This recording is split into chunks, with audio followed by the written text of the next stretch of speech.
July 5, 2025. In the sweltering waters off the coast of Somalia, 31 speedboats carrying 250 pirates attack a U.S. supply ship. A vessel quietly carrying vital supplies to a nearby U.S. aircraft carrier. Armed with rocket launchers and heavy machine guns, the pirates move with terrifying coordination. In just a few minutes, they have almost taken control of the ship. But they underestimated the enemy they are facing. A moment later, the sky thunders. 10 MAR-60 Seahawk helicopters carrying 300 elite U.S. Special Forces soldiers equipped with sophisticated weapons. 5 FA-18 Super Hornets, 20 MQ-25 Stingray drones, all aimed at a single target, the pirates' lair. And then America came knocking on their door with steel, fire, and fury. There would be no negotiations, no mercy, no time for regret. Because when you hijack a ship flying the American flag, you're not just dealing with sailors, you're dealing with the entire force of the United States. Come with me and find out what happened to the sailors. 6:12 a.m. July 5, 2025. A U.S. aircraft carrier supply ship disguised as a civilian cargo ship was quietly moving through the pirate-infested waters off Somalia to provide support. On board were 10 lightly armed U.S. sailors guarding a ship carrying fuel and a classified explosive compound needed to power F-35s and long-range cruise missiles on aircraft carriers. This was more than just cargo. It was the lifeblood of a U.S. aircraft carrier strike group. Suddenly, the cargo ship's warning sounded. 31 speedboats traveling at speeds of more than 50 knots streaked across the horizon like a swarm of bees. Each boat carried 8 pirates armed with RPGs, heavy machine guns, and bayonets. More than 240 attackers hardened by years of piracy and battlefield experience. This was no random attack. It was a coordinated military-style attack. The pirates split into several attack teams. One group used rocket-propelled grenades and ship-mounted guns to suppress the Americans, forcing them to take cover. A second group attacked the ship's blind spots, threw hooks, and climbed aboard. The sound of gunfire tore through the calm sea. The American security forces returned fire from behind steel containers. 2 pirates were shot down, but it was not enough. In less than 4 minutes, the ship was out of control. 5 Americans were killed. 3 were seriously wounded. The pirates stormed the bridge and took control. The surviving sailors and soldiers were tied with tow ropes and forced to lie on the deck at gunpoint. But one action changed everything. Before he was captured, the ship's captain, a former Navy lieutenant, activated a silent distress signal.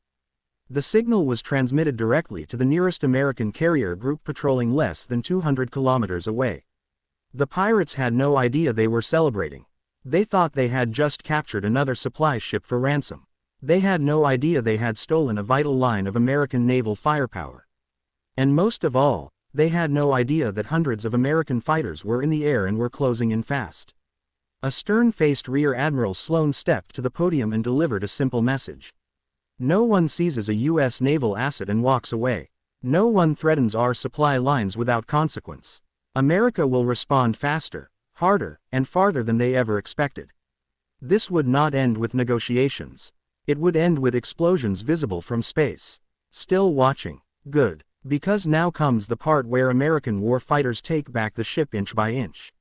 To the outside world, it looked like a rusted cargo vessel. Slow, silent, and unremarkable. But beneath its steel decks was one of the most strategically vital assets in the U.S. Navy's supply chain. Officially designated Logistics Vessel 72 Delta, the ship carried high-density jet fuel, missile stabilizers, thermal ignition compounds, and encrypted avionics components for the nearby carrier strike group operating in the Arabian Sea. In short, without this ship, the carrier's F-35 fighters couldn't fly and its missile systems couldn't fire. It was a floating fuel line, a mobile arsenal, and a high versus value target. One the Navy never expected would fall into enemy hands. The pirates didn't know it, but by seizing this vessel, they had just compromised a mission-critical node in the U.S. global strike network. And if those materials were sold, or worse, reverse-engineered, the consequences would ripple far beyond the Indian Ocean. Inside the Pentagon, red lights were flashing. The incident was immediately classified as a national security breach. Intelligence officers feared that if the pirates offloaded the contents, the materials could be funneled to hostile states or terror networks. But time was running out. The pirates were now less than 10 nautical miles from their coastal base. A known black market hub that had eluded international strikes for years. The U.S. response had to be immediate, overwhelming, and absolute. Not just to retrieve the ship, but to send a message to every rogue actor on Earth. If you touch America's supply lines, you get America's full response. Don't go anywhere. What you're about to see is one of the fastest and most precise hostage rescues in U.S. military history. At 6:15 a.m., just 3 minutes after the pirates overran the American supply ship, a classified emergency signal lit up the operations screen aboard USS Liberty, the lead carrier of the strike group stationed 128 miles southwest. Within 30 seconds, the red alert code, Priority 1, hostile capture of high versus value naval asset, was transmitted across 3 U.S. Navy vessels and 2 airborne command centers. There was no time for diplomatic channels. Rear Admiral Peter Sloan gave the order without hesitation. Initiate Operation Thundernet. We go now. The response was swift and surgical. Aboard the USS Liberty, 10 MHz 60 Seahawk helicopters were rolled out onto the flight deck, each loaded with 30 fully armed Navy SEALs and Marine Raiders. A total of 300 elite troops handpicked for shipboarding and hostage rescue. Simultaneously, 5 FA-18 Super Hornets were prepped with precision-guided bombs and GAU-7A miniguns capable of delivering thousands of rounds per minute. In the hangars below, flight crews launched 20 MQ-25 Stingray drones, the latest in AI-powered reconnaissance and strike capability. Each drone was fitted with dual microbomb bays, advanced thermal tracking, and encrypted real-time data feeds directly to the operations tactical hub. Within 9 minutes of the distress signal, the skies over the Indian Ocean roared to life. 3 waves were launched. The first wave, UAVs, flew ahead to locate the hijacked vessel and scan for escort boats.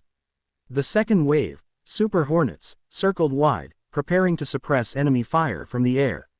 The third wave, Seahawk helicopters, moved low across the sea surface, hugging the radar shadow zone. Each flight group was tracked in real time by satellite and E-2D Hawkeye early warning aircraft overhead, ensuring complete airspace dominance. Back on the carrier, Admiral Sloan monitored the digital map. The hijacked supply ship was now just 8.2 nautical miles from a known pirate compound. If the enemy reached land, the operation would turn into urban combat, far riskier for the hostages. There would be no room for delay, no room for failure. This wasn't just a rescue. It was a statement, and America was about to make it with overwhelming force and absolute precision. Proud to be American, hit like and subscribe to stay with us. At 7:01 a.m., as the hijacked American supply ship drifted within visual range of the Somali coastline, the sky above it suddenly changed. From the east, a formation of MQ-25 Stingray drones emerged in complete radio silence. They flew low and fast, nearly skimming the ocean surface before breaking into attack formation. The lead drone identified 4 pirate escort boats flanking the hijacked vessel. In seconds, each target was marked and locked. Then came the first wave of fire. Precision microbombs rained down from the drones, detonating with pinpoint accuracy. The ocean erupted into columns of water and fire as all 4 escort boats were vaporized in under 12 seconds. Simultaneously, 2 FA-18 Super Hornets thundered in from high altitude, launching strafing runs along the ship's port side. Miniguns ripped through the upper deck, chewing apart sandbag emplacements and pirate firing positions. RPGs exploded in midair before they could be fired. Then, like ghosts rising from the sea, 10 MHz 60 Seahawks appeared from the west, hovering just above the waterline. Ropes dropped. SEALs and Marine Raiders rappelled onto the ship's deck in perfect synchronicity.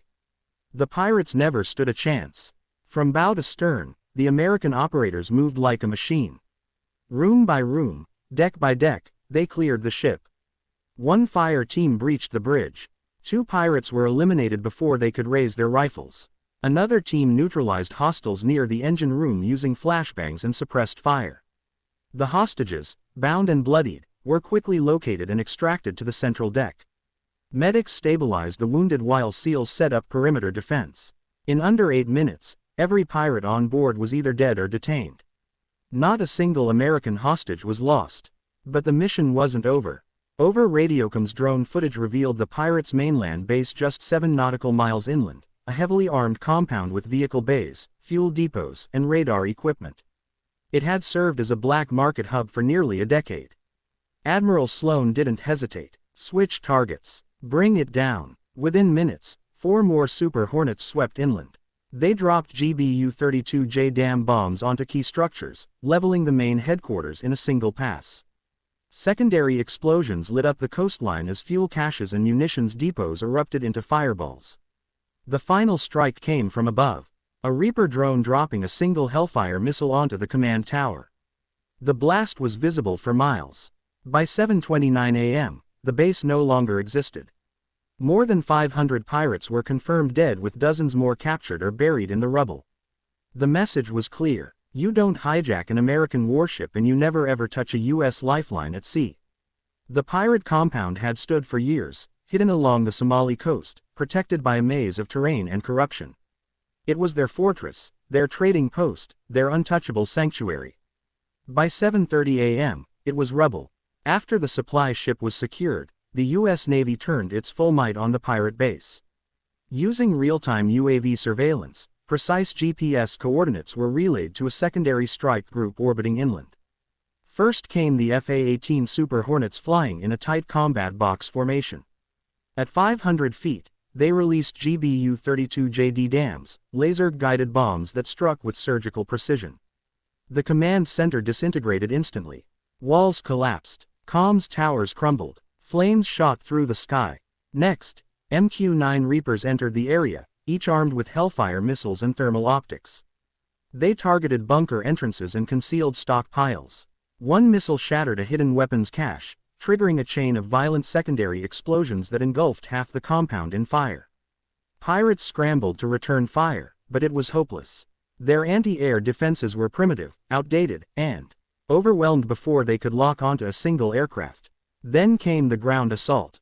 From 2 CH-53 helicopters, Marine raiders stormed the smoldering perimeter, executing a coordinated sweep. Using drone feeds and infrared goggles, they hunted down remaining pockets of resistance in the alleys and tunnels. No warning shots, no negotiations. Over 500 pirates were neutralized in less than 20 minutes. Dozens more, those too injured to run, were taken prisoner, zip-tied, blindfolded, and airlifted for interrogation. By 8 a.m., what was once a pirate stronghold had become a cratered graveyard, its skyline reduced to smoke columns and twisted steel. The world had just witnessed it firsthand, and for every pirate, warlord, or rogue nation watching, the warning was now carved in fire.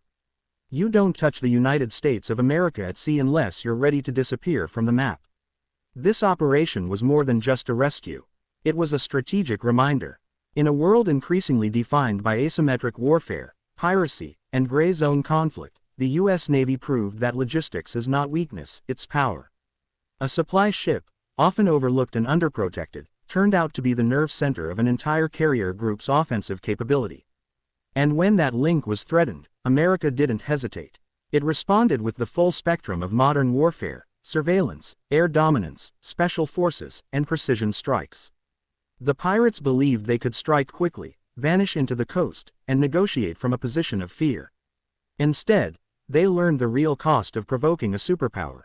For U.S. military planners, this was also a lesson in readiness. The world's oceans remain contested, and America's global presence is only as strong as its ability to protect the lifelines that fuel it. This wasn't just about Somalia.